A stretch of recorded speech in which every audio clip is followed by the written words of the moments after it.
Hi everybody. Today is Monday, April 11, 2016. My name is Brian McInerney and I'm the hydrologist here. And this is the April water supply forecast for 2016. So before we go any farther, let's talk about El Nino. And this is what it looks like in the equatorial Pacific. In El Nino, when it was very strong, near record setting, you could put your finger on the equatorial Pacific and say, what is happening down here affects the weather, and put your other finger somewhere on the globe, and you could kind of get a feel for what was going to happen. And that's what theoretically allowed us to forecast beyond 7 days. So when you look at El Nino now, you see this is the anomaly. You can see it's fading. It's going away aerially all the way across the extent of the Pacific. When you look at it by depth, you can also see it going away. And it's almost back to neutral conditions. When you look at the plume of all the models, this is the forecast. You can see it's up around 2.5 degrees above normal, so quite warm. But it's expected to go back to neutral conditions, roughly May, June, July timeframe, right in there. So anytime early summer, we're going to be back in neutral conditions. And the reason why I bring this up is to say that our ability to forecast weather beyond 7 days is going away if this was ever going to work this year, because it didn't behave like El Nino typically does. But regardless, we're going to go to a 5-day window where we can really forecast weather maybe 7 days. So when you look at March, this is what we saw. And when you look at this rendition right here, this is a rendition of the winds at about 11,500 feet. Here's the coast of California. Here's Baja. This area is Utah. And you can see there's good dynamics, good weather, about 11,500 feet as a jet stream comes in. But then the residual high pressure that was here from February is still there early February. The weather was shunted up and over. But what happened in the second part of March is this low pressure moved in and produced some pretty good precip across the north, and then really in this area down here across areas of the deep south. But as far as Utah goes, northern half of Utah did above normal to normal. Southern half did below to really an absence of precipitation. And that's due to the flow that we saw in March. When you look at temperatures, we were warmer by 1 to 3 degrees over much of the state, with some areas 3 to 5 degrees. And that's nothing new for the most part. Although really December, January was cool. February got warm, unfortunately. But as far as March goes, about 1 to 3 degrees warmer than what we average out. When you look at the precipitation in a closer view, this is what you see by basin. And there was parts of Utah that did quite well, 150 to 200% of normal. But when you look at southern Utah, they did quite poorly. And this is a month that they needed to do much better. So let's slide right into water supply. And what we'll do is we'll look at the evolution of the forecast from January being blue, February red, March green, and April that gold color. You can see how these forecasts diminished once we got to February. And that's where that warm high pressure setup with the absence of snow and a lot of solar radiation melted off the low elevation snowpack, pre-ripened the mid elevation, and we even had melt during that time. It was quite bad. But when you look at the actual volumes of forecast as of April 1st, this is what we see. And we'll start with the Bear at 85%. And when you look at the conditions, during March, they had quite good precipitation, as we saw in that graphic. As far as the water year goes, 100%, snow water equivalents at 100%. And March stream flow is at 85%, which isn't a bad thing. You want it frozen up. You want it below what you typically see. And then the reservoir contents at 75. And then the actual forecasted volume from April 1st through the end of July is 85%. So let's take a look at 2 points, and we'll see how the evolution went on this forecast. This is Barrett Woodruff Narrows Reservoir, 69% of average forecasted. And then you move up into Stewart Dam, but that's regulated at 48% of average. When we slide down to the Weber, we see April 1st forecast at 60% when you look at the conditions. March wasn't too bad. And overall, the hydrologic indicators for the Weber is not too bad. But what you see is the actual forecast is at 60%, and that has to do with a melt during the low elevation snow in February that kicked out some water. A lot of it evaporated. Some of it made it into the streams.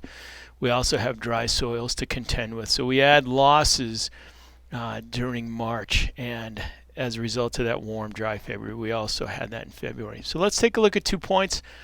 We'll look at 3 points in the Weber. And we'll start with the headwaters at Oakley. And you can see the forecast kind of oscillated around, but really it kind of started sliding down. And we're expecting 75% of average for Oakley at the headwater. Not too bad. East Canyon, 56% of average. And then Pineview at 82% of average. And Pineview last year had near record low flows. So this is a nice thing to see. Now we're going to look at Six Creeks. When you look at the overall basin, 55%. And that's mostly the low elevation watersheds were really affected by the heat during February and the early part of March. They lost a good chunk of snow. They premature melted. And that's why when you look at the volume now expected from April 1st through the end of July, only 55%. When you look at conditions, not too bad on March precip. Not too bad all the way around when you think of it, but 55% forecast, and that's a direct result of that early melt, the dry soils, and it was tough to see. So we'll see 2 points here. We'll look at Little Cottonwood to start with, and what we're seeing is 74% of average, which is not too bad compared to past years.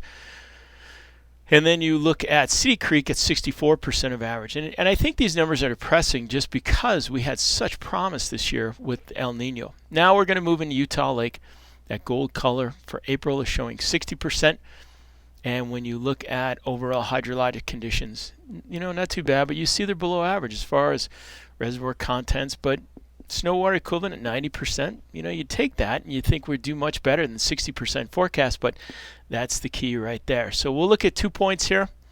The first one really not too bad, up in the headwaters of the Provo at 81% of average forecasted. But when you look at Spanish Fork, 36% of average. And this is the 5th year in a row Spanish Fork has been really, really low, unfortunately. Now we'll slide over and we'll look at the Duchesne, but that includes the upper green and the Yampa coming from Colorado, the Duchesne in the lower green. And the Duchesne is looking at 70%, less than what we saw, for some of the areas farther north, but 70%. When you look at March precip, not too bad. Overall, the hydrologic indices are okay, but when you see the forecast at 70%, that's kind of tough to see, especially for this area. And the first point we're going to look at, and this also includes the Price River drainage, Strawberry Reservoir at 37% forecasted inflow. That's a tough one to see. Duchesne to Tabiona, the headwater area, at 66%. Duchesne Knights Diversion at 72% of average. And then when you go down to Schofield in the Price, 56% of average. Tough one. Now we're going to look at the green. And what you see in the upper green compared to the lower green is a change of about 15%. And that just reflects the better conditions. The farther north you go, 130% during March precip. Really, water year precip bang on normal. Average snow water equivalent at 105. When you look at the forecast, though, 75%. And then you switch to the lower green. You see all those numbers decline till you get to the forecasted percent of 60% of average. Now when we slide to the upper green and the lower green combined, we'll look at the upper green, Flaming Gorge Reservoir and everything above that, north of there, 76% of average. And then you look at the lower green at 76% of average. So, not so shabby. Now we'll move over to the upper Colorado main stem, and this is everything in Colorado, and of course they've done better than us for the most part. Is when you look at the high mountain areas of Colorado, 95%, Dolores at 80, and the Gunnison at 75. And you look at these numbers for the upper Colorado, and they're all quite healthy all the way across, 95% for the forecast. We'll look at 2 points here as the Colorado River comes into Utah. At the town of Cisco, 83% of average, and Lake Powell at 74% of average. And when the January forecast for Lake Powell itself was at 97%, when our conditions were doing much, much better. Moving west to the severe. At one point, the forecast called for 120% of average, and now we're down to 80%, and that's due to that very warm February. And it affected the southerly drainages even more because of the extra heat. The lower elevations on these drainages melted off a good chunk of that watershed and snowpack, and it just caused lower numbers. So here are the numbers: 70% in March, on top of a very dry February. The rest of the numbers not too bad, but the forecast at 80. We'll take that. Now moving over to the severe, we'll take a look at 2 points. The headwater at Hatch at 88%, and that's been kind of about the same for the most part. And then when you look down near Marysvale, near Paiute Reservoir, at 82% of average downstream. Now the Virgin, 120% of average at one point. Now they're down to 75%. This is the 5th year in a row. And a couple of places on the Virgin hit near record lows. Littlefield, the outlet, actually hit the record low last year. And this goes back to late 1800s. March precipitation at 60%, March stream flow at 80%, and the water year overall, and that came, a good chunk of that came in a very healthy November, December, January time frame, yet the forecast is at 75%. And if we look at 2 points on the Virgin,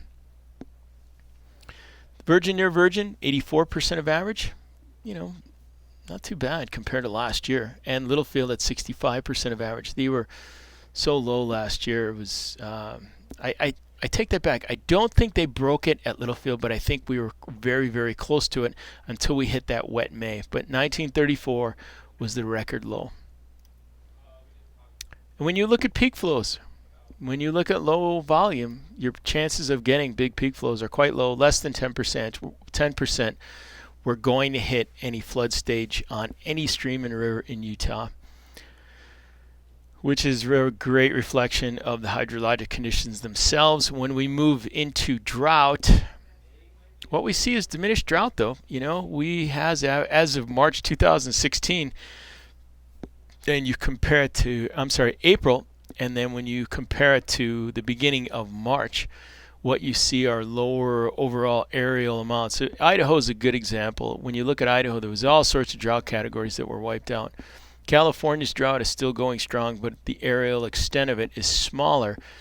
And Utah is a little change, but really not too much. But still, it could be worse, as we've seen in the past. And there is my contact info. So overall, not as happy story as we would have thought. We are below average in many categories, and runoff looks to be below average, and this will be the 5th year in a row. There's my email. There's my phone number. Give me a call if I can do anything for you, or if you'd like to see this data packaged in any different ways. But I do appreciate taking the time to listen to this, and we'll go from there. Unless something changes dramatically, that'll be it for water supply. Hopefully we can see an improvement until next year, but for the April water supply, that's where we're at.